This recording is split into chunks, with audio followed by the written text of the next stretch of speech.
Good evening, everyone, and welcome to the BNLF webinar that will be looking at the impact of the COVID-19 virus on the sports and finance sectors. Now, quickly grab yourself some beverage as we dive in. We hope to give you an insight into the short and long-term effects the pandemic is likely to have in these industries. I'm your host this evening, and my name is Kash Balogun. I'm a partner at Keystone Law, a leading commercial law firm in the UK, and I'm also an executive committee member of the British Nigerian Law Forum. For those of you that do not know much about the British Nigerian Law Forum, it's a bilateral organisation that serves as a communication forum between British and Nigerian lawyers for the mutual benefit and the promotion of legal ideals. BNLF is recognised by the Law Society, the SRA, and the Nigerian Bar Association. It also has a number of divisions, including a junior lawyers division, a business law division, family law division, and the immigration law division. Okay, here's some housekeeping. Please note that the webinar is being recorded and we will make it available on the BNLF website should you wish to watch it again. Please also feel free to ask questions anytime during the webinar using the Q&A feature at the bottom of your screen, and I'll raise your questions with the speakers during the Q&A session at the end of the panel discussion. Now, we have an accomplished panel of speakers for you today who will be discussing the challenges currently faced by their respective sectors as a result of the pandemic, and giving us their views on how the sectors are responding to these challenges. They will each speak for 5 minutes on these issues, followed by a 30-minute panel discussion, and then we'll have the Q&A session. All right, let me now introduce you to our first speaker, Nosakhare Aguebor. He's legal counsel at Africa Finance Corporation, a Pan-African finance institution. Until recently, he was the team lead of the banking, finance, and projects practice groups at GLIS & Co., a top Nigerian full-service law firm. He has over 10 years post-qualification experience advising and acting on local and cross-border corporate finance, project development, and M&A transactions across various sectors. He has also been consistently ranked by leading legal directories, including the Legal 500 and IFLR 1000, as a next-generation partner and rising star. He was also recognized by the ESQ Legal Awards as one of the outstanding 40 under 40 lawyers in Nigeria. And our next speaker is Beverly Aguikovba-Onyejianya. She's a dual qualified Nigerian and English lawyer. She currently heads the sports, entertainment, and tech practice at Olisa Agbakoba Legal, a renowned law firm in Nigeria. She's a member of the Nigerian Economic Summit Group on alternative dispute resolution and youth policy development. She's also a member of the Lagos Divisional Football Association and is on the panel of neutrals at the Lagos Multi-Door Court and the Lagos Court of Arbitration. As a thought leader, Beverly has contributed on several panels, such as the CNN Africa Freedom Day panel on sports slavery and trafficking, and has authored several articles on the subject. Her interest in sports and youth development led her to set up the Lagos Tigers Football Club in 2012, which I found very impressive. And our third speaker is Ifeanyi Odogwu. He's an English qualified barrister, consistently ranked as a leading junior for sports law in the legal directories.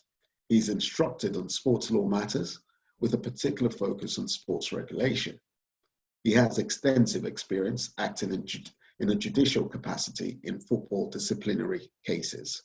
This includes chairing a number of the Football Association's key published cases in recent times, most notably the Pep Guardiola Yellow Ribbon case and Jose Mourinho's Portuguese translator decision. In 2019, he won the award for Lawyer of the Year at the British Nigerian Law Forum Awards. He was also shortlisted in the Future Leaders category for outstanding contribution to diversity and inclusion at the Chambers Bar Awards.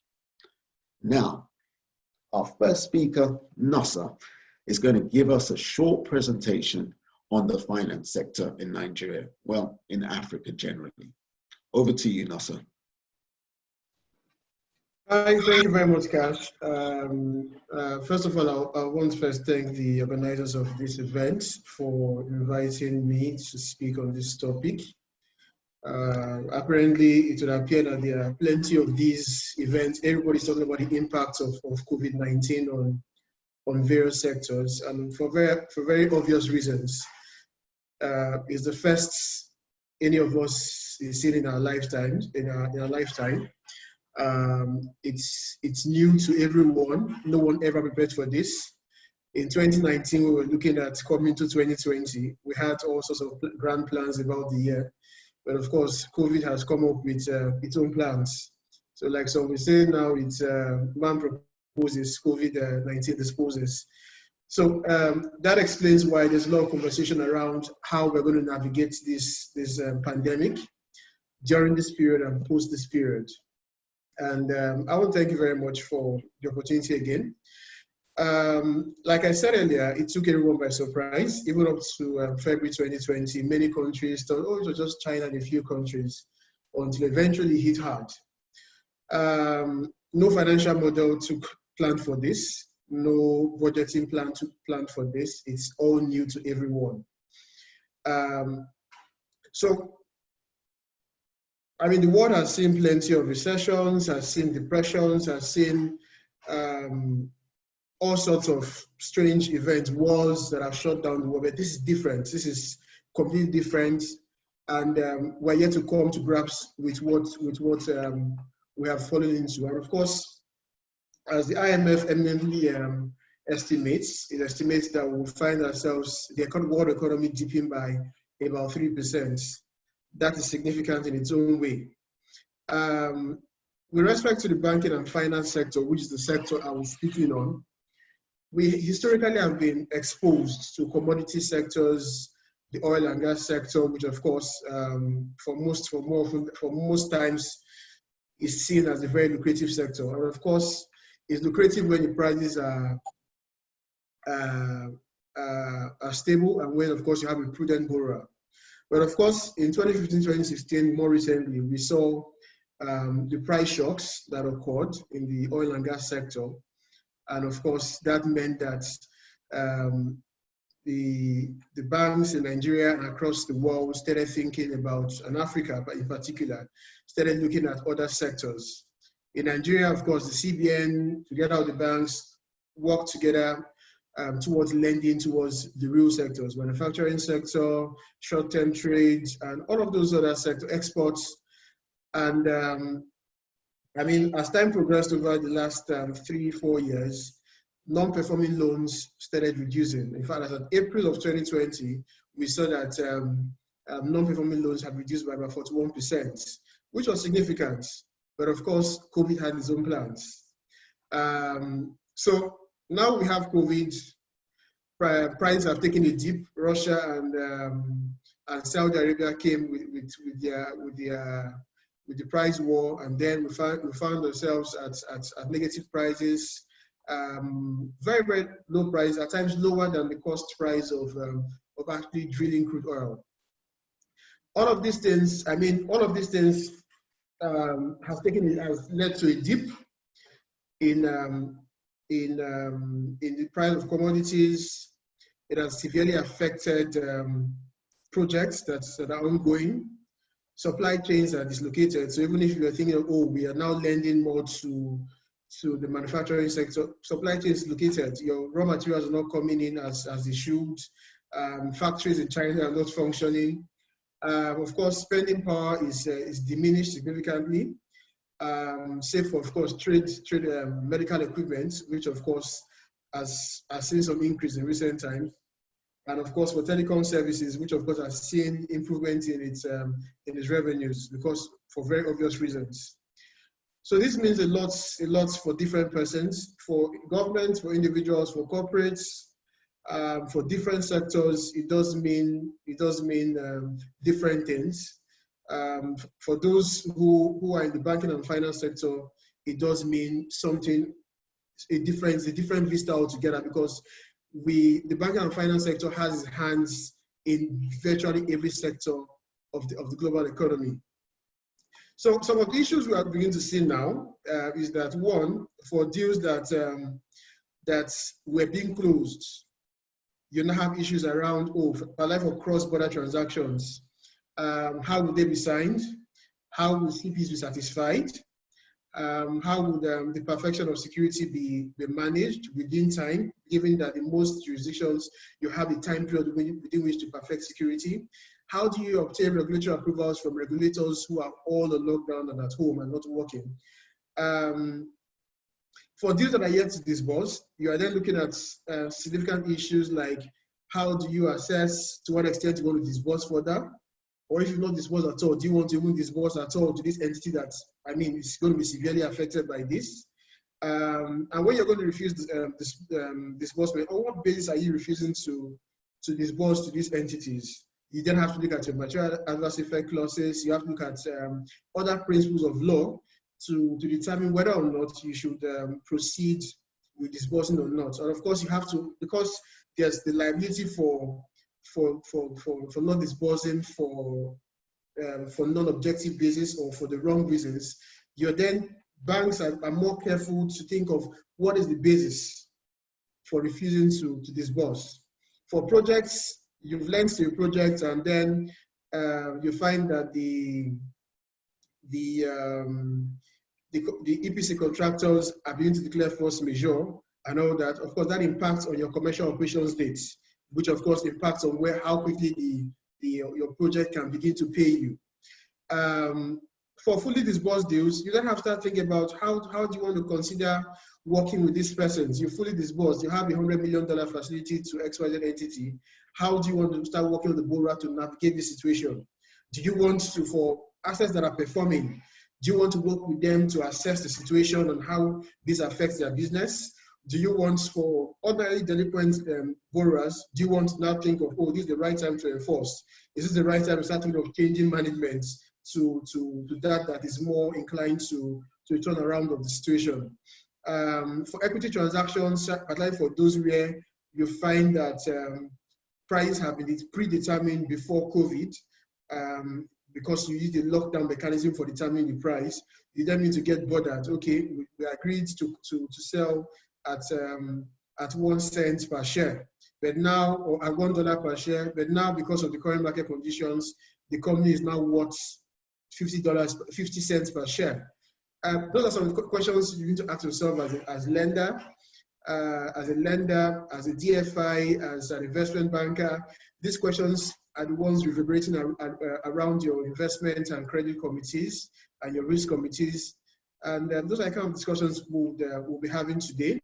But like I said, it's a first for everyone who is less than 100, and I doubt there's anyone who's more than 100 still actively working. And so we're all still working together to assess the risk and think of ways to progressively manage this in a way that all parties come out of this, with the best possible outcome. Thank you. Thank you, Nosa. That was very intriguing. I'm looking forward to hearing more about how you're responding to these challenges. I think that's what everyone's probably looking forward to. Our next speaker is Beverly, and she's going to give us her perspectives on the situation in Nigeria in relation to the sports industry there. Thank you so much, Kash. I actually have a presentation. Is it all right if I share it? I'll whiz through. Is that all right?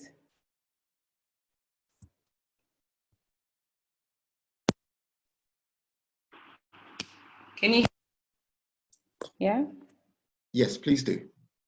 Okay, let me just share my screen.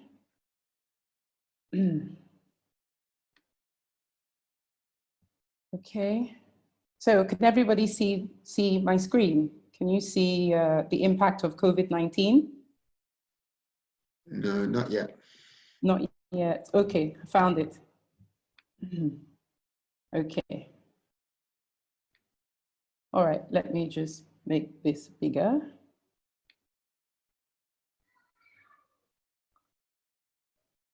Okay, so are we all here?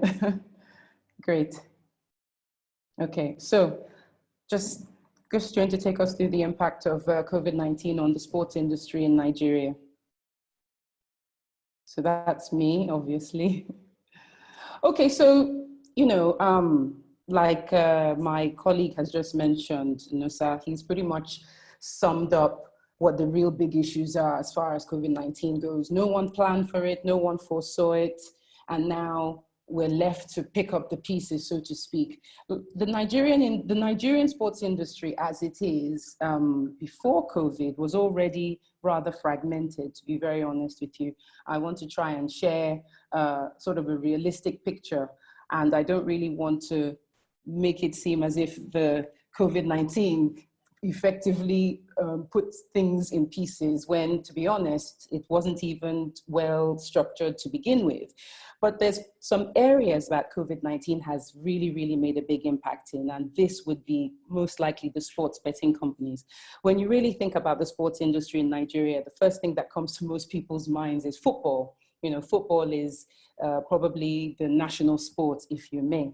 And the sports betting companies, which have cropped up in the last, I would say, 20, 30 years, but really began to make the big gains in the last few years, were really, really, really impacted. So if you want to think about reduction of revenue, the sports betting companies effectively feed off global sports, the global sports industry, most notably the EPL.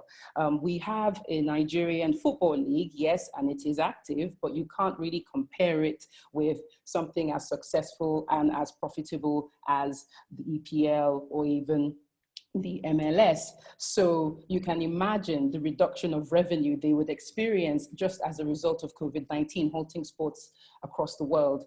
Then you also want to think about the inability of sports broadcasting companies to realize value on the amount expended on sports deals.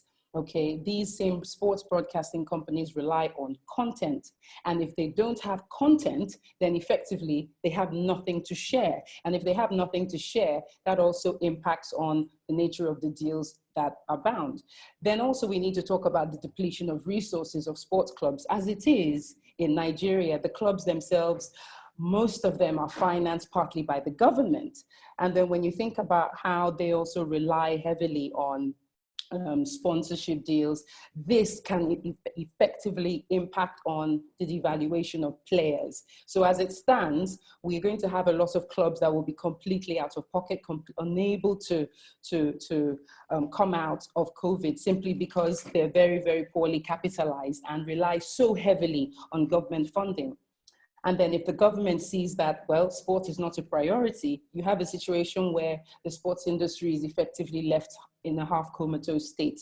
And then we also need to think about, you know, the people that participate in sports themselves, the athletes. As it stands already, the human rights situation of athletes in Nigeria is not particularly that great. We have so many incidents of athletes unable to fend for themselves, of athletes not being paid their proper wages, athletes having to beg, pretty much being put in situations that are less than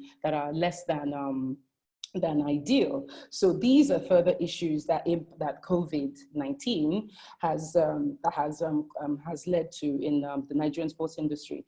Now, as far as sports tribunals go, we don't actually have a sports tribunal in Nigeria as it stands. So it's something that we're actually trying to put into place. So like Kash mentioned, I am on the panel of the sports National Sports Policy Drafting Committee, and it's something that we've been looking into. We need to actually effect a sports tribunal which will look carefully into any disputes and contractual issues that arise. But as it stands now, there will be a massive fallout with those people who participate, and where do they have to go? Where do they have to turn? The regular courts are already under so much pressure because they're also trying to go digital. So if people don't really know where they can go, then you can imagine the fallout will be massive, and it will definitely degrade the human rights situation of athletes. And then obviously we're talking about termination of workers' contracts due to unfair dismissal.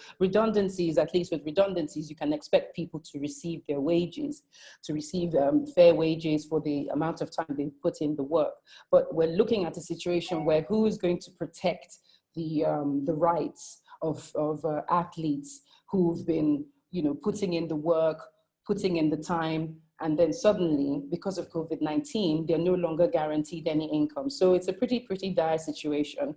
Now, we're also looking at the impact of the corona pandemic on the sports sponsorship industry. So as I explained before, the sports industry in Nigeria is quite unique because it's not very structured. So income tends to come from certain places. Corporate sponsorship is one of the biggest funders, let me say, of sports activities in Nigeria. The banks, for instance, they are heavy funders of sports activities. So if all of a sudden we've got COVID-19, which no one planned for, that's going to have a massive impact on sponsorship. One, there will be loss of future income because everyone's uncertain about what's happening. No one knows if this is going to happen again. It'll undermine the value of sponsorship deals, meaning that there will be less money going into grassroots sports. And also, like we've already discussed, no live sports means no live coverage. I mean, I've heard rumors that at least in the UK, the EPL is meant to resume mid-June or so. So fine, that's hopeful. That gives us some hope, but it doesn't give hope as far as what happens to the people that live in Nigeria locally, what happens to athletes based in Nigeria that make a living from being here. So there's so many issues that we need to really take a look at.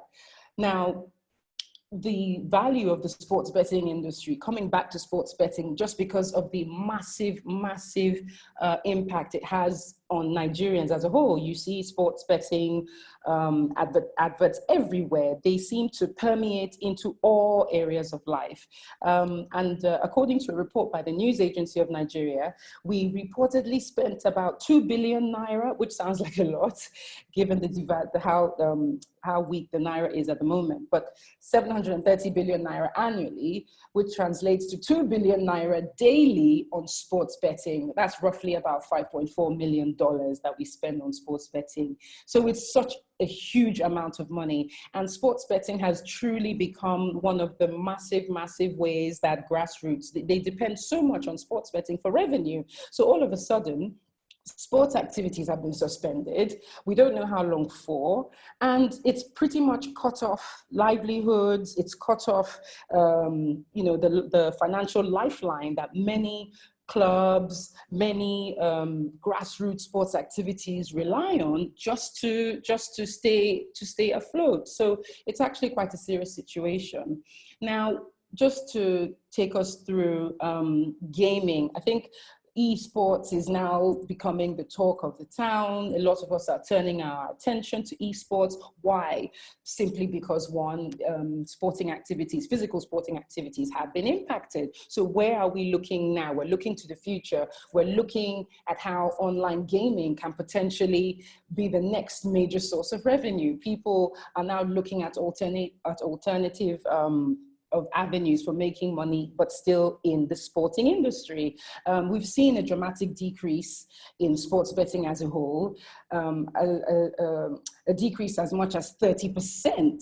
So now we're thinking, okay, online gaming, how can that come into the Nigerian gaming culture, so to speak?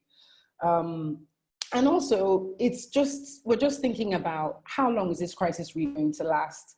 And the longer it lasts, the more dire the situation is going to be for the main participants in the sports industry. We're talking the federations. How are they going to survive? As it is, they have to rely on whatever support they get from the government, which isn't very much, because I've dealt with federations myself personally, gymnastics federation, obviously the football federation, swimming federation, and a lot of the comments I hear is, there's just not enough money, there's just not enough money. So you can imagine a situation like this where they're just absolutely left completely in the dark and in the cold.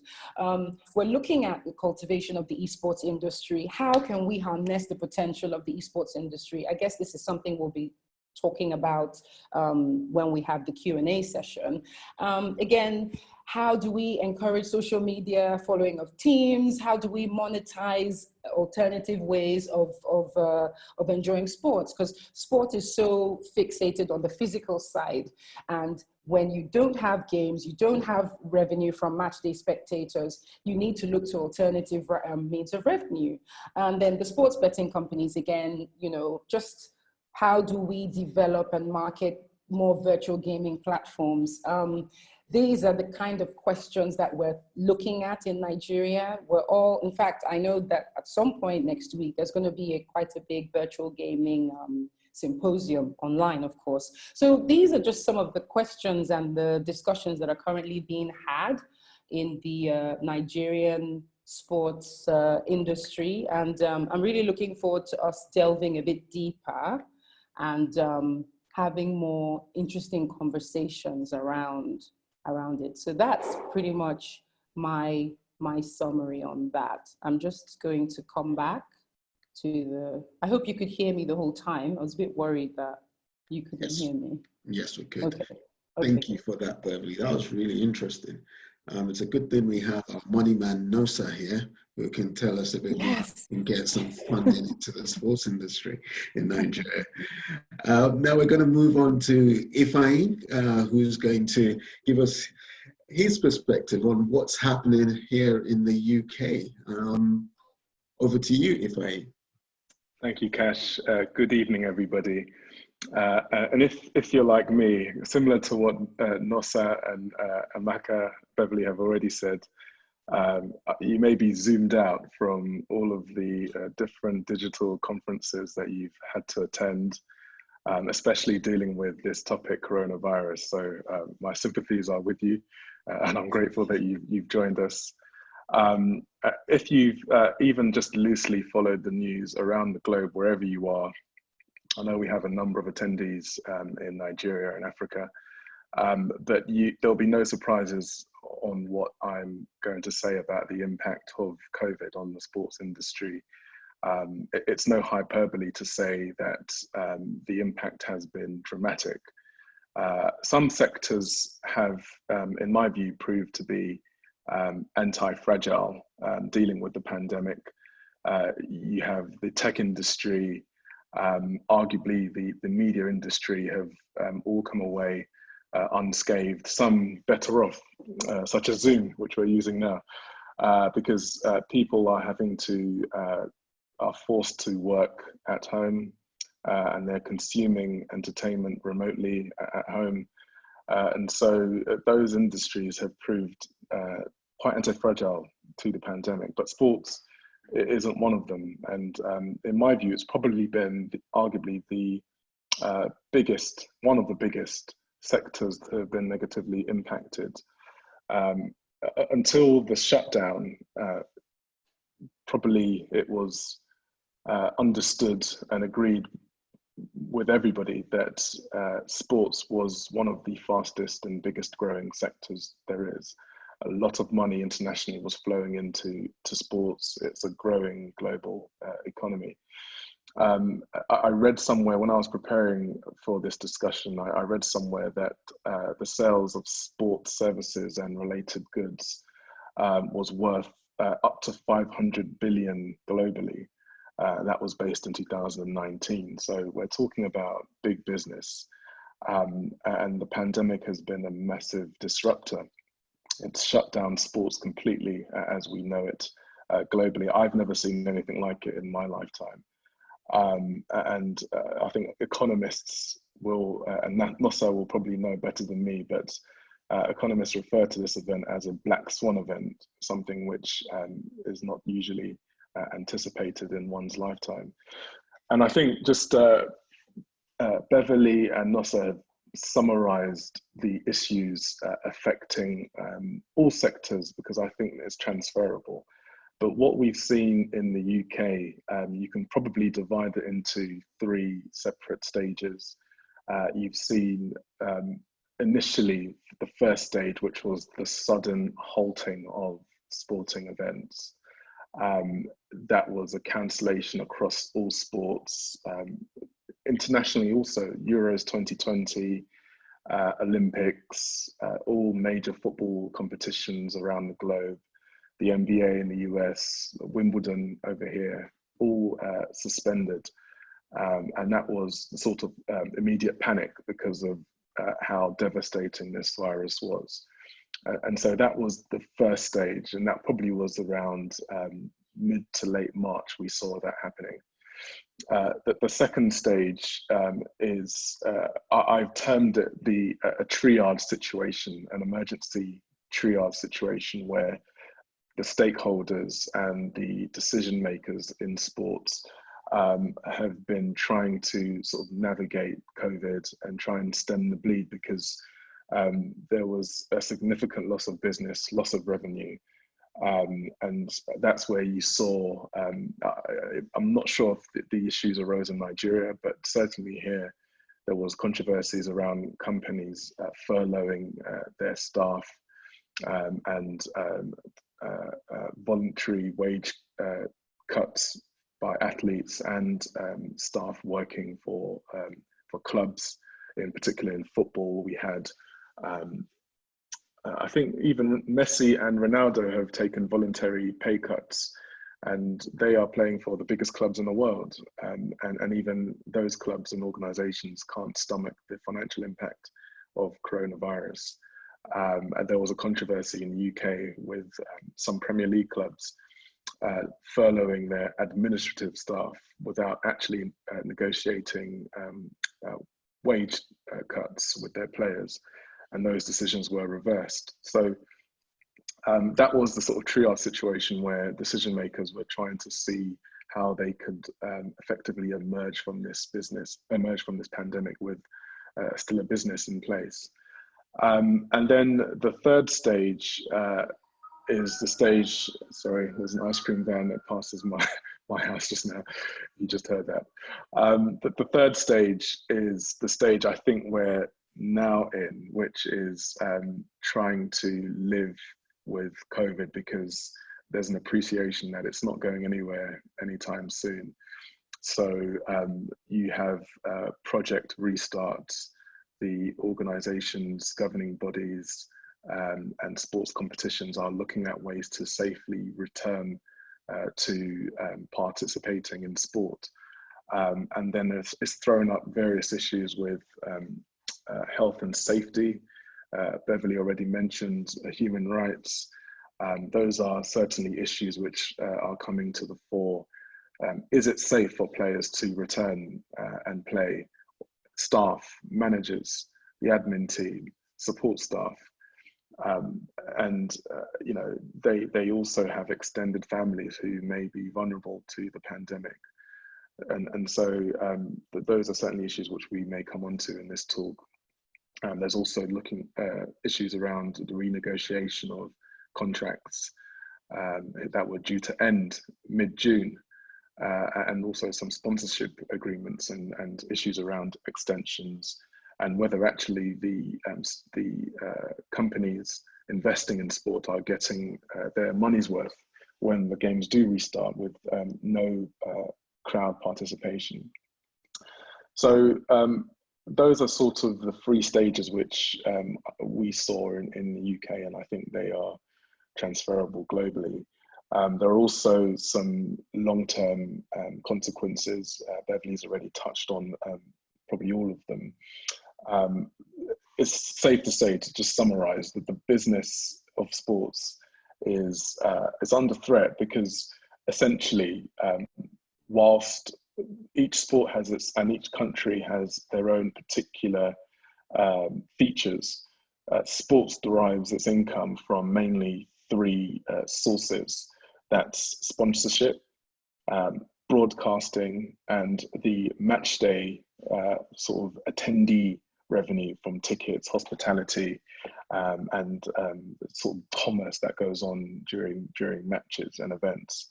And all three are likely to be impacted by COVID. So long term, I see a sort of more a depressed market in the medium to long term. But it's all relative. It's still going to be money pouring into sports, but probably not to the degrees that we saw previous to the pandemic. So those are just sort of touching on the issues, adding on to what Beverly and Nosa has already said. Thank you, Ifeanyi.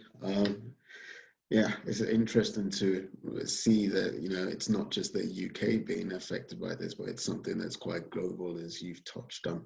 I got from listening to all three of you that, you know, there are two big elements to this. One is the finance issue. The money's just not going to be going around like it used to.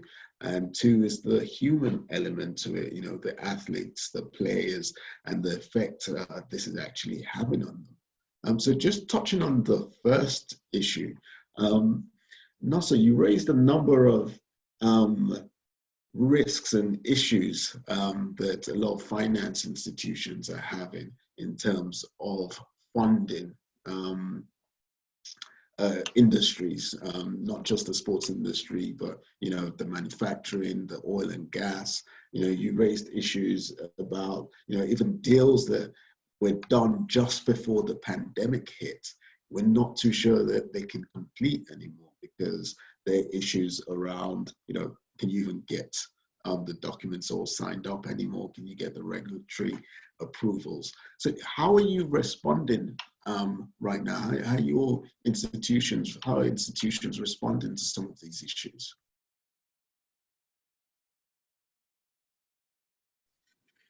Okay, I think for most institutions, I believe the response will be more collaborative. One with the project sponsors, with the borrowers, with government officials and regulators, to see how they're able to, how one is able to navigate some of these issues. So when you talk about things like perfection,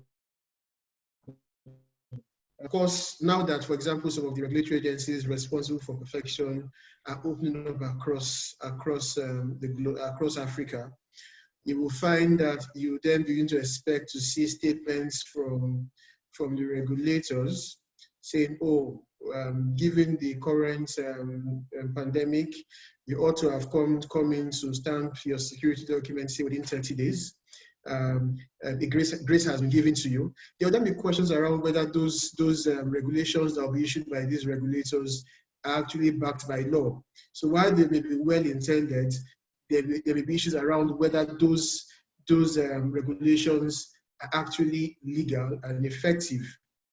The market will accept them because it, of course, works for the market. But of course, there's a chance that some of these things will be subject to challenge in the future. So I think generally the response will be more collaborative. No one expected this, so it will be more collaborative with the borrowers. How can we navigate this? How can we, do you think, if we're going to disburse, because we actually think that irrespective of the current situation, your project is, the fundamentals are very strong to go through this pandemic. If we're going to disburse and they are selling CPs, how do you then deal with the CPs? Are you going to grant waivers to certain CPs? What is the timeline for satisfaction of those deferred CPs or those that you're going to consider CSs? So these are some of the things that we see happening. It's still evolving, very much evolving, but I think the proposed approach across board should be more collaborative. For facilities that have been disbursed, of course, you will find that you need to now sit down with your borrowers and ask them, oh, now we see where COVID is. Can we see how this impacts on your business? What are your plans to mitigate ABC issues? You then find that you have some very delinquent borrowers. I mean, with or without COVID, they've had very bad corporate governance issues. They've never ever performed, or they performed probably with the first few interest period dates, and afterwards they did not perform. Do you want to enforce? Do you want to be thinking about changing management? Those are conversations that you need to have with the borrower, or if you don't need to have it with them, like when it comes to things like enforcement, these are things you need to have internally to determine how to proceed. Because what every institution is trying to do at this point is to get the best possible outcome at the end of this. Law firms will be very busy, of course, after this, because there will be a lot of restructurings. There will be a lot of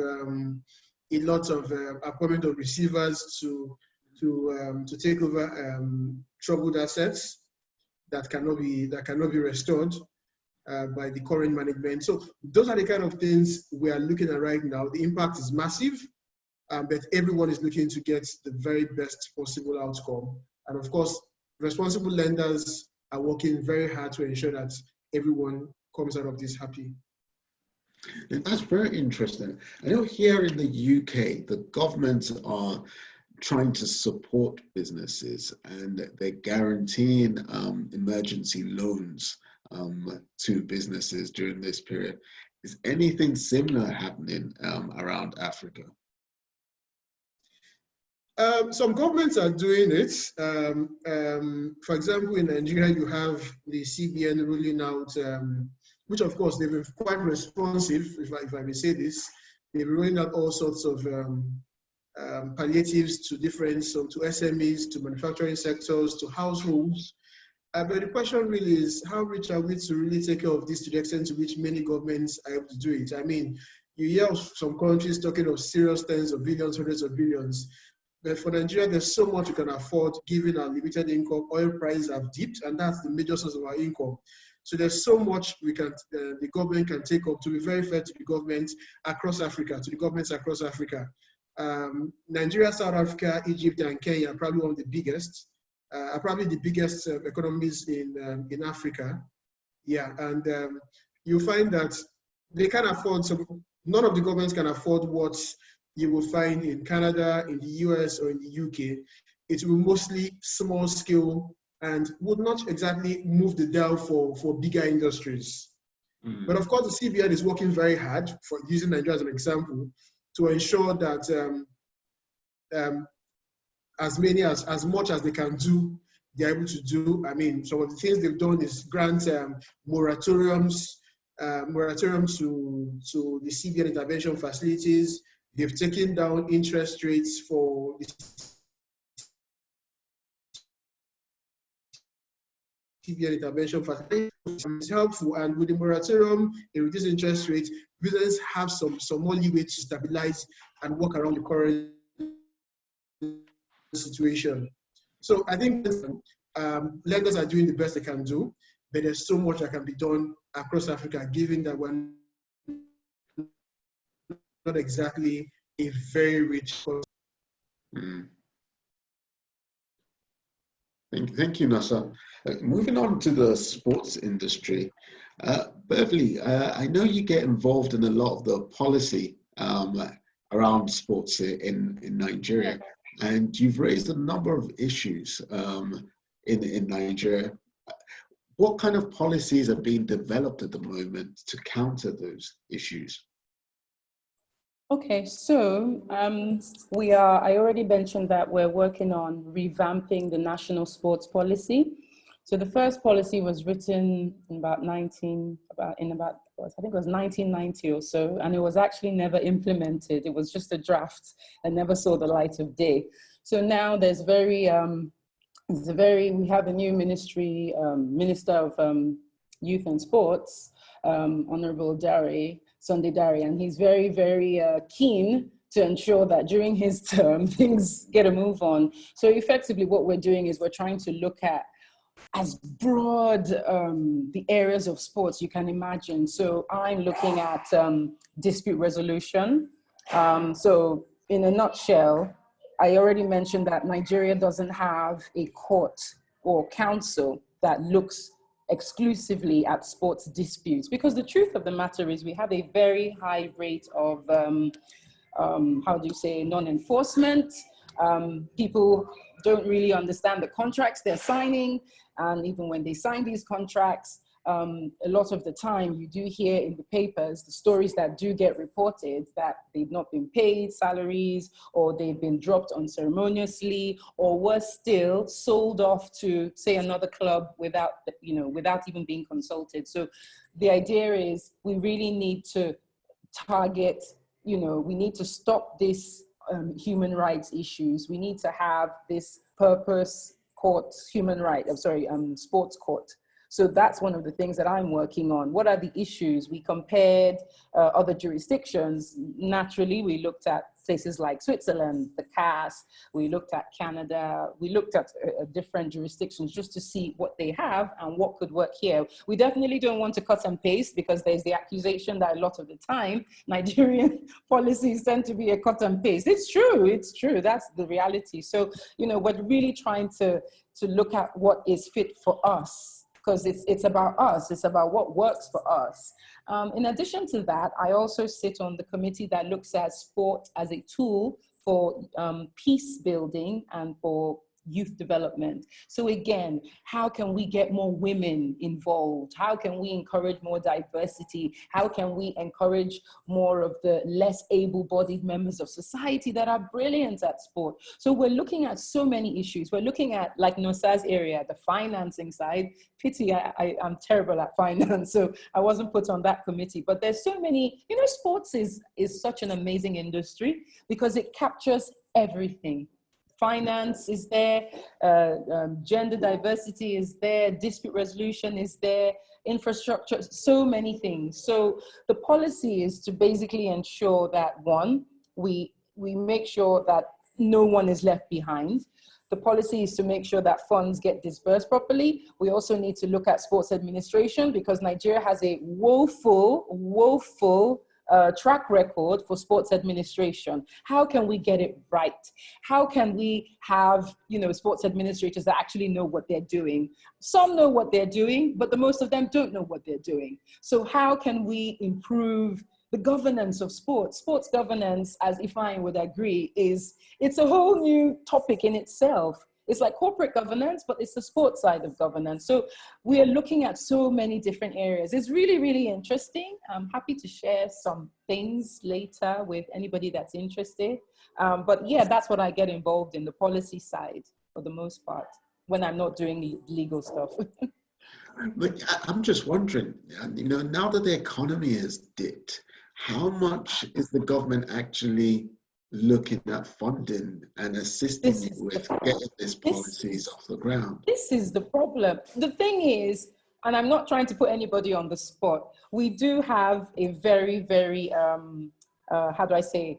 minister who has committed everything to making sure he leaves a legacy of, at least in my tenure, the sports industry kicked off. So I think I want to imagine that promise will not be, they won't go back on their promise. They will just have to find the money one way or the other. They'll just have to find it. We were talking about how sponsorship is going to dip. There's going to be a depression in all that money we've seen pumped into sport. Yes, we're not going to see as much money coming in, but I do believe that sports is a very important part of corporate CSR. It's a very important part of giving back. When corporates think about, we want to do something for, society, the first thing they think about is, okay, let's sponsor some 50-kilometer walk or something. So we will still see a little bit of money trickle in, but what we want to make sure is that money gets expended properly and it's accounted for. Too often sports is used, I'm sorry to say also, it's a very easy avenue for money laundering. We need to see the funds pumped into sport, expended for what they're supposed to be, spent on. So, those are the kind of issues that we've been dealing with as a committee. We know what the issues are. It's all about trying to raise awareness. It's all about trying to, bring up a new generation of people that really understand sports and that can lead a better era of sports in this country. Because if you don't, we're still going to be stuck in a rut. We're not going to see the money really seep through the system. It'll just get stuck up there and nothing gets... Yeah, let's hope that doesn't happen. If I know the UK does have a sports tribunal. They've got a lot of regulation around the sports. But so I want to talk more about the human side of sports with you. I mean, one thing I'm particularly interested in is the players in the English Premiership and whether they'll be returning to play again. You've raised issues about, players' safety. You've raised issues about, the players' contracts coming to an end, and will they still be allowed to play next season? What happens around that? I mean, I'm also interested to know that, whether Liverpool would still win the Premier League or not. I'm hoping not, so I can still. I hope so. I mean, what is happening around that area? How likely? Yeah, it's a great question, Kash, and it's topical at the moment because, there are two issues. The first issue is, as I mentioned before, safely returning to work effectively, and that is an issue which not just sports but all industries across the world are looking at, and athletes and managers and coaches are no different. In the UK, there is fortunately protections for individuals who feel subjectively that the environment in which they work in is unsafe. Now, there's common law duties, but also in the statutes in areas which probably before the pandemic no one's even looked at for decades. But all of a sudden, now all employment lawyers are focusing on a particular provision in the employment statute, which, and it's an interesting provision because it allows, in the context of sports, players, if they have a reasonable belief that they feel unsafe, and that belief doesn't necessarily have to be accurate. It can just be their subjective belief that they are not safe or that they're at some risk. They can refuse to return to work and not face any consequences in terms of docking of pay, termination of contract, or any unfavorable treatment. So that's the protection that's there in statute. If a player did choose to exercise that right, I think in the current pandemic and the current culture, given how everybody is struggling, it would be a brave club or organization to force a player to return and have that play out in public. I think the best approach for clubs would be to sit around a table, have that discussion with their staff, with their players, listen to concerns and try and put in place measures which may protect their staff and players. So the short answer is, can players refuse to return to work and play? Yes, they can. We've seen in the media, some players have already said that they are, in football anyway in this country, some players have been concerned about the risk that they may pose to their family members. And I read recently in the NBA, in fact, I think it was today, somebody said, well, his team isn't going to reach the playoffs. And so, there isn't a good prospect of his team reaching the playoffs. And so therefore there isn't much point for him returning to participate compared to the risk that he faces. So generally the players do have that right. There's a separate issue of those players around the world whose contracts were due to end at the end of the season as we knew it before the pandemic. At least in Europe, the big 5 European leagues, there is a standard form contract for football players. And apologies to my international audience. My specialism is mostly in football, but it's an issue which I think does relate to other areas because it's a contractual issue. The contracts are generally drafted with specified dates, and that's good. It's good practice to have specificity in the contract. And so all contracts that were ending in 2020 were ending on the 30th of June. And so that raises a problem where you have the project restart because the season would not have finished. And you have a position where FIFA have said, well, we advise clubs brokering agreements with so we advise all national associations in each country to take a pragmatic approach and extend all contracts that are due to end on the 30th, extend it to the end of the season after the pandemic. And on the face of it, that makes perfect sense. But of course, FIFA or the FA or any other national association can't unilaterally extend individual contracts across the world. They have no power to do so. It's strictly a contract between the parties. And if you have an example of a player who is high valued, sought after, he or she may have already had subsequent agreements lined up at the end and high valued agreements because they're going to be out of contract and a free agent. And so they may not wish to extend their contracts and may wish to not risk getting injured in that interim period, and simply may want to just sit out and wait until they can get another opportunity at a much better rate. Or conversely, you may have clubs who have a significant wage bill and are actually quite happy to have contracts come to an end and actually don't want players to return to work. So I think it's difficult to have a uniform approach. It has to be approached on a case-by-case individual basis. What you'll see is, I think, lots of short-term agreements covering the 30th of June or wherever the end point of the last season was supposed to be, taking them up to the sort of end of the beginning of the transfer window following the pandemic.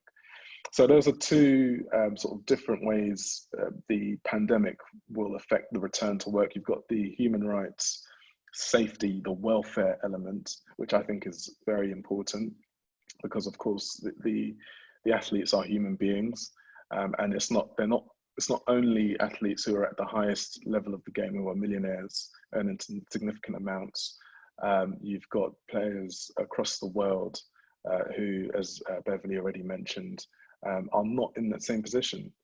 And then separately, you've got the contractual issue that it throws up. Will the players who are out of contract, will they extend their contract and return? So two different issues, I think, but interesting ones. Thank you, Ifeanyi. Yeah, I've just seen a message on the chat. It says, in the UK, how can there be an effective return to sporting activities in light of the possibility of local lockdowns? Also, England, Scotland, Wales may have different approaches to risk management. I'm not sure if they can be a uniform approach. That's someone agreeing with you there. Ifeanyi. Yeah, absolutely. I mean, if there was to be a return, it certainly will be without the attendance of the spectators. That's not in question. In fact, I think we'll probably come on to the long-term financial impact that we've all on this panel already touched on. Nobody knows when there's going to be big stadium events. I mentioned before the three main areas of revenue in the sports industry, and match day or event day is a significant income, and that's gone overnight. And no matter how big your organization is, you can be a multi-billion-dollar brand, but you will suffer if you can't play matches, host events, and there's going to be a knock-on effect. And again, Beverly already touched on this. There's going to be a knock-on effect in terms of sponsorship and broadcasting. And so I think it's Shay is absolutely right. They can't be a uniform approach, but even if there was to be a return, it would simply be events behind closed doors. And before I let you go, I've noticed in what you've been saying that a lot of people are also using the COVID-19 situation to be more opportunistic, like the NBA team saying, you know, if I'm not going to get to the playoffs, why should I risk myself playing further? And the players saying, you know, I'm going to earn more where I'm going. Why should I bother playing any more in the Premier League or for this certain club? But so, are there any other opportunities out there for people? Does this situation actually create opportunities for businesses in the sports industry, or even players or corporates? Yeah, absolutely. Oh, yeah. So I'll let Beverly answer because she already touched on some of those. Thanks. No, just briefly, again, the esports that we were talking about earlier, we haven't really touched, we've literally just touched the surface with esports in Nigeria, and people are really beginning to wake up to the possibilities that, okay, we can take things virtual. I think esports is put at about $500 million worth worldwide. So, you know, it's something that we can begin to look into. There's esports conventions cropping up now. I think the issue, what might hold us back is the infrastructure, the software, the cost, the capital, and all that. But, you know, it's an opportunity. And like Ifeanyi said, this is a black swan event. And yes, there's loads of downsides, but there is an upside. Maybe we need to, I think somebody asked a really good question about how do we go beyond just sports betting in Nigeria? We are a lot more than just sports betting. I think your average participant participates in sports through sports betting. There's other ways we can get involved, you know, virtual games, virtual matches. There's other ways, even through your screens, AI, the use of artificial intelligence. Yes, it will involve a huge capital outlay, but I think that's like anything else, to be honest, because now we've got dead assets, got dead stadiums, empty stadiums. I mean, they're used for good things now, like isolation centers, but that was massive capital outlay that's now dead. So we need to think about other ways we can channel funding just to reactivate engagement. Don't forget, even though people cannot physically gather, the spirit of sports is still there. Fans are still there waiting in their various houses, wanting to engage. How do we tap into fan culture and fan engagement from people's homes? How do we connect billions of people around the world? There has to be a way. So we just need to get creative, if you ask me. I agree. Yeah, just to add on to what Beverly said on that last point, the fans are still there. I mean, not everybody has wanted to consume sports. People are dealing with, you know, serious issues, and I think it's important to highlight that there's a lot going on, particularly in our Black community outside of Africa.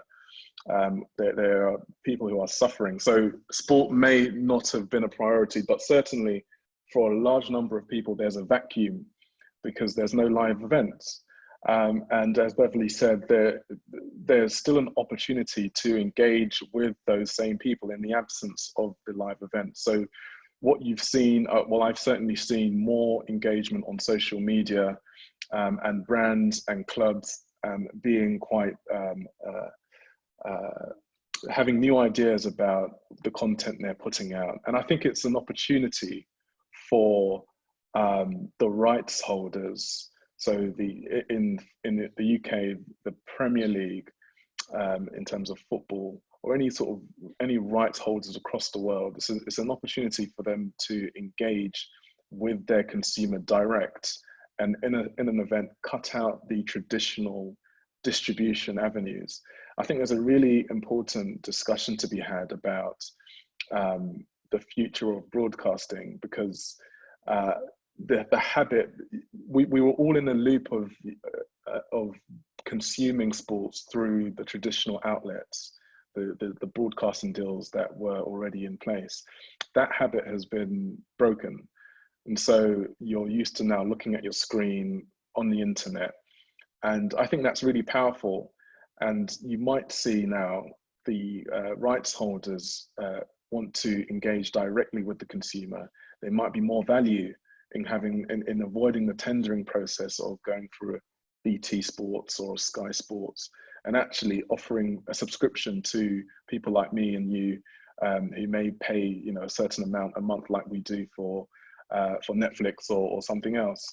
And you know, I think there's going to be sort of innovative deals, because now I think there has been a change in culture, and also broadcasters. Their business model is based on locking people in to a 24-month, 18-month contract, and riding off sporting events, live sporting events. Because of the issues around the economy, it's unclear whether that sort of money is going to be able to go into sports in terms of their budget. So they might not be as competitive in terms of bidding for those rights. So yeah, just to summarize, I think there's certainly opportunity to be creative in that space. Thanks, Ifeanyi. We're still looking at the issues about people being opportunistic or taking up opportunities in this space. Nosa, are you coming across much dispute resolution issues where people are trying to take the opportunity of the fact that, you know, the contract that they've entered into is not as financially rewarding as they would have liked, and therefore, you know, trying to terminate the contract using the pandemic as a reason? At this point, I have personally not come across any new matters being filed in relation to borrowers or lenders trying to avoid the responsibility. Like I mentioned earlier on, the approach at this point has been mostly collaborative, at least from our perspective as a DFI, African Finance Corporation. It has mostly been collaborative. And I believe that has been the approach from many financial institutions as well. Like I said, except for situations where you have delinquent borrowers who, even prior to COVID, have been largely irresponsible with servicing their debt obligations, it is not likely that lenders will start rushing to courts, or that borrowers will, I mean, of course, borrowers start rushing to court if lenders start threatening. So it's not likely that all of this is unlikely to happen, except, I mean, for very, very delinquent lenders, because, I mean, it's nobody's fault. We are all working towards, it's like seeing a new car and everything. All everybody is trying to understand how this works, and that's where everybody is right now, how we're trying to work. And it's actually in the interest of lenders to ensure that we restructure where there's need to restructure. You do not want a bad loan on your books. Banks are not going to run your business for you if they enforce and they take it over. You want a loan that is performing. And if you see a borrower who is willing to come to you and say, look, because of this, revenues dropped, we've had to lay off some staff, we've had to do this, we've had to do that and everything, and these are our plans to go forward from here. I think for every sensible lender, what you will find them doing is, okay, let's sit down, do we need to restructure? What are the terms of restructuring? You look at the financial model again based on the current circumstances, and then say, okay, this is what we can do. And it may take some months post-COVID, whenever that will be, or I mean, as things begin to ease off gradually. It may take some months afterwards for many lenders to reach a landing with their borrowers. But I think rushing to courts at this point is not exactly the ideal, and it's not likely to occur, except again for very delinquent lenders.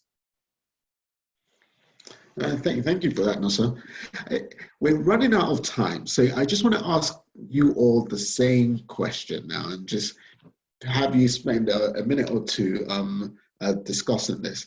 I mean, what trends are you seeing now in adjusting to the new normal in the sports industry in Nigeria for you, Beverly, and the sports industry in the UK for you, Ifeanyi, and the finance industry generally, I would say, for you, Nosa? Beverly, would you like to go first? What trends? I guess I can only speak to the work that we're doing, because to be honest with you, it's things are halted as they are. No one can do anything. People are just thinking about how to survive right now. I think people are just waiting for things to kickstart and go back to business as usual. But the aim of the policy group I'm working on is to make sure that things don't go back to how they used to be, but things actually improve. So all we can hope for is, more awareness about, sports dispute resolution, we actually get that sports court up and running, sports administration becomes a, you know, a much bigger thing than it has been. So we really don't want to go back to how things were before. It's going to take a lot of work. It's like this is a 5-year plan we have in mind. So it's definitely not a trend we're looking at. We're looking at, you know, trying to change behaviors in the short to long term. But again, we're just being hopeful that things can kickstart and people can go back to doing sports safely. But we really must change the narrative about sports in this country. Sports is a profitable industry. We need to protect people's rights of stakeholders. So I guess I'll be keeping my eye out on how to, you know, help the industry about in those ways. So that's what I see happening. Thank you, Beverly. And you, Ifeanyi? Yeah, similar to what Beverly said. I think it's early to look at trends. I think, as Beverly mentioned, things just stopped, and now we're easing off the lockdown. Things are slowly starting to return. I am seeing questions asked, though, on a few issues. In terms of sponsorship, when the pandemic first hit, there was a lot of uncertainty around what people's contractual rights were. There was mention, I know Nosa has already mentioned force majeure, which we don't actually recognize in the UK, and frustration. These are all contractual issues. And, you know, those were really at the forefront at the beginning. Now, what I seem to see is people being more practical. There's no rush to dispute or to have arguments in court. Everyone knows that people are struggling, businesses are struggling, and people are taking a more pragmatic approach. So there's more collegiate long-term discussions. I saw that, you know, for example, I closely follow Liverpool, so apologies to all other supporters, but my examples are going to be rooted with Liverpool.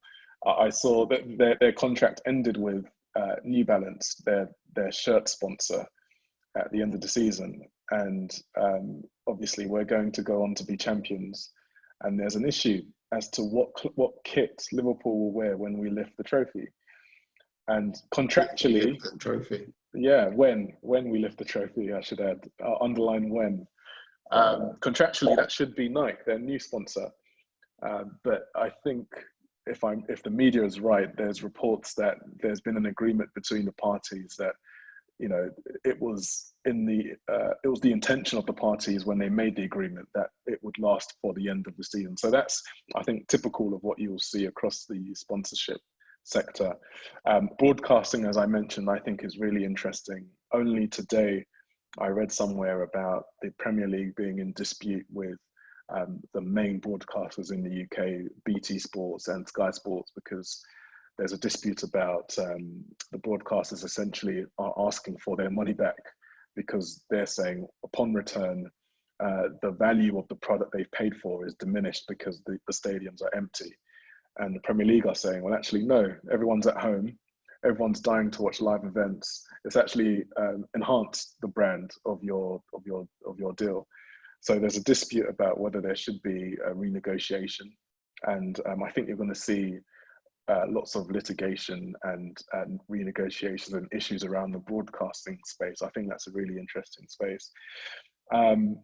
And just another, it's not a trend yet, but it's something which I'm thinking about is the regulatory aspect, because there's been issues about financial fair play, and I'm not sure, the audience may be aware about the ban that Manchester City received for breaching financial fair play. They were excluded from the European competitions. And so the regulators were showing their teeth around those issues and showing their strength. But now, in the absence of those revenue streams, which I touched on earlier, those sorts of clubs are going to be relying on their rich owners and their state-backed ownership structures. And there's going to be a huge disparity between those sorts of organizations which have rich backers and those without. And it'll be interesting to see the regulatory approach, whether there'll be more understanding, whether there'll be more sympathy and a softer approach for those sorts of violations. So those are sort of the issues which I'm looking out for. Thank you, Ifeanyi. And Nosa, any trends on your end? I think from the banking and finance sector, one, I think post-COVID, we'll be seeing we'll be seeing restructurings. Where necessary, I think we'll be seeing some enforcement proceedings. But in terms of whether or not banks will continue to lend, or particularly DFIs, everybody will keep lending. Lendings are going to continue. I mean, you've seen some of the African DFIs already offering billions of dollars in post-COVID and post-COVID facilities, which will help economies with recovering. So, I mean, why did DFIs exist if not for times like now? So DFIs are going to lend. Decent financial institutions with solid balance sheets will continue to lend. But of course, the risk assessment will be a bit more conservative because there'll be lots more to consider going forward than it was in the past. Regulators, of course, will be more alive to their duties. Lawyers generally will learn to be more pragmatic with the way things are dealt with, to ensure that lawyers don't become a clog in the wheel of the new normal.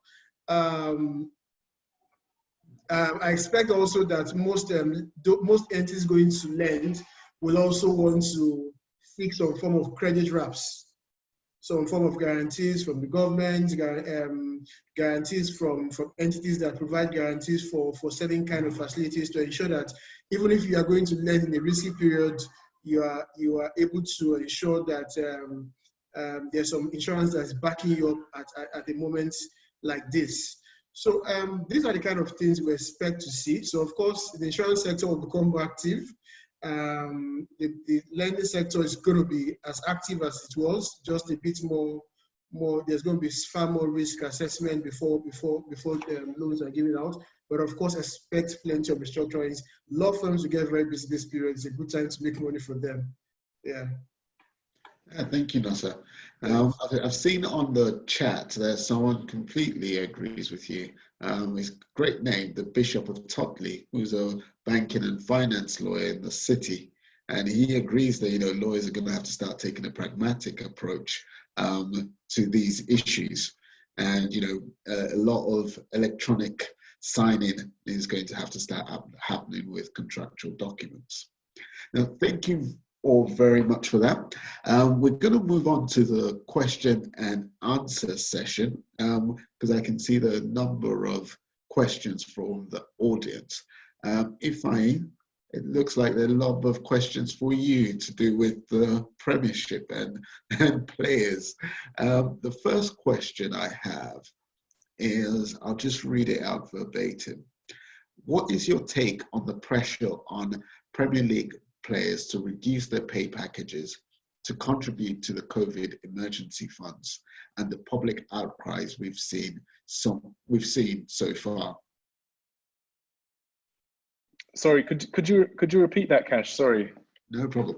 What is your take on the pressure on Premier League players to reduce their pay packages to contribute to the COVID emergency funds and the public outcries that we've seen so far? Yeah, as I said, people are dealing with real issues, and sometimes it's understandable, but I think sometimes high-profile athletes are easy targets. I think there are many more issues with the way the economy is run and the way wealth is distributed in the UK than players on high wages. But that's what everybody knows. Everybody understands players in the Premiership are well paid. And so there's this cultural pressure, which I don't necessarily agree with. Things are contractual. The players deliver value to their clubs. The clubs deliver value to the league. The league is valued by the broadcasters who pumped billions of pounds into the industry. And so I don't think it's a fair pressure. But if I was involved with player rights, and if I was advising players, particularly the ones who are financially well off, it's probably in their best interests in terms of relationships, their image, to at least appear to be considerate and engage in any sort of wage deferrals. I know that some players have engaged in wage deferrals, so not actually taking a pay cut, but saying, well, I'll take 60% now and you can pay the 40% I'm owed across a period. So that, I think, is a sort of reasonable middle ground. Thank you for that. And there's one for you, Beverly. Someone's asked that the virtual gaming industry, they think it might result in some kind of cyber crimes like malware installation and phishing, etc. Do you think those kind of issues are going to affect the opportunities in the gaming industry? Okay, I would say those issues, I think, would apply more so to the developing world who want to become an active player. Because when you think of EA Sports and, you know, the Rocker Group, Rockefeller, that are into gaming, I haven't really heard of them encountering such issues, or if they are encountering them, they have, you know, a solid IT team that can handle those things. So I think it's more, I like his question or his statement. It's more of pointing people who want to play in that sector, people who want to introduce that to, say, Nigeria. It's something that people need to be aware of, that you will have to spend significant amounts of revenue or part of your profits on, you know, safeguarding the platform that you want to create. Because if it's not properly safeguarded, yes, those issues can arise. And it's a, you know, cyber fraud is $1 billion industry. And, you know, it wreaks havoc on people's livelihoods, etc. So yes, I would look at that as a warning to potential market players, as opposed to, you know, because like I said, virtual gaming is a huge industry and people are participating daily in more structured environments. So it's a warning for maybe the developing world who want to get a piece of that pie, to be aware of those issues. But yes, it's a very valid statement he's made. Yeah. Yeah. Thank you, Beverly. And another one for you, Ifeanyi. Someone would like your views on the dispute between Lyon and the Ligue 1 in France regarding the cancellation of their season prematurely. Yes. So I'm not sure of the French law, but from an English perspective, the clubs have legal remedy if they're unsatisfied. And for those who don't know, the French league ended their season at the outset when I talked about this panic in the beginning and competitions were being cancelled left, right and centre. But now you're seeing other countries, Germany, the UK soon, are slowly returning. So some clubs feel aggrieved about that decision. UEFA issued guidance to say that the season should end, or clubs should return once it's safe rather than voiding the season. And so that should have been the default position. But had this issue occurred in the UK, the clubs would have had a remedy of breach of contract, and that would have been the contract between the club and their league, because there's an implied term of good faith, to act in good faith, and the club may argue that terminating the league at that early stage prematurely, voiding it, is a fundamental breach of that contract, and you know the remedy would be damages. There's also other terms, there's common law terms such as unfair prejudice, but again, I'm not a specialist in the French jurisdiction, but it's a good question and it's an interesting dispute. I imagine the only remedy that would make sense is one of damages, but even then that doesn't go you know, sport is a competitive environment, and I'm sure the club wants to be able to market the fact that they would have gone on to win the league, or that they would have been champions. And so it's difficult to actually put a quantifiable figure on if they are successful in that dispute, what they would be due. Thank you, Ifeanyi. And I guess the last question again is for you, Beverly, and it's about esports. Someone's asked if it can be said that the esports betting already in existence falls into a part of esports. So is the betting already in esports? Oh, you're muted, Beverly. I'm sorry about that. I'm not aware that we are already running esports betting, but I mean, given COVID-19, I wouldn't be surprised if plans are being put in place. Again, to have esports betting, it would probably mean linking it to, you know, virtual fantasy leagues and things like that. Again, these things are all very doable, provided, you know, there's ethical provisions are put in place, you know, because there's already that dimension of, you know, betting, you know, it's a bit, there's ethical issues around it. I know some jurisdictions in Africa went as far as creating a watershed on advertising because they were worried about the negative impact betting seemed to have on, you know, society. I think even somebody's comment that, can't we invest in something else other than betting? There's so much betting. So, I mean, fine, all well and good. If the betting industry feel like they need to survive and they need to divert into esports betting, that's fine. But everything needs to be done with a sense of structure.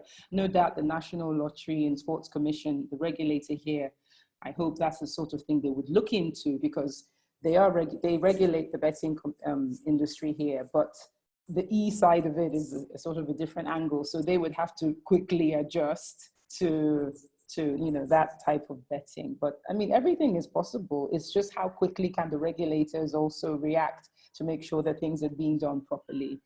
So. Thank you, Beverly. And I think that's the end of the questions, and just in time as well, because we've run out of time.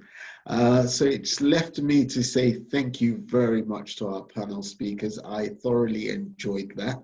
I thought you've raised some really interesting issues for us to think about. On the finance side, I do hope that, you know, borrowers and lenders continue to work collaboratively, and, you know, lawyers do not start working pragmatically and not cause issues in letting deals happen and letting funds flow. And in the sports industry, I certainly hope that the Premiership comes back, but I'm happy to wait till next season. We don't need Liverpool winning the Premiership. And in Nigeria, I really hope those policies that you're working on, Beverly, start coming to pass, and the minister, you know, keeps to his word on that. Yeah, hope so. So thank you very much. That brings us to an end of the webinar, and leaves me to tell you about the next BNLF webinar, which is taking place next week, Thursday, on the 4th of June at 6 p.m. It's one for our junior lawyers. It's being hosted by the Junior Lawyers Division, and it's a webinar called Digital Skills for Junior Lawyers. The objective of the webinar is for attendees to gain insights into the need for and the skills required to be a modern, technologically savvy lawyer. Sounds like an interesting one, and I hope a number of you will be able to join us on that. So thank you very much, and hope to see you at the next webinar. Thank you. Bye. Thank you very much. Thank you, everyone. Thank you. I've just seen a comment in the comment section to say the Premier League has set a date to resume, so that's hot off the press. Thank you for that. 16th of June. I said so. 16th of June. Nenda, thank you. The title's coming home. You never know. There could be a second wave.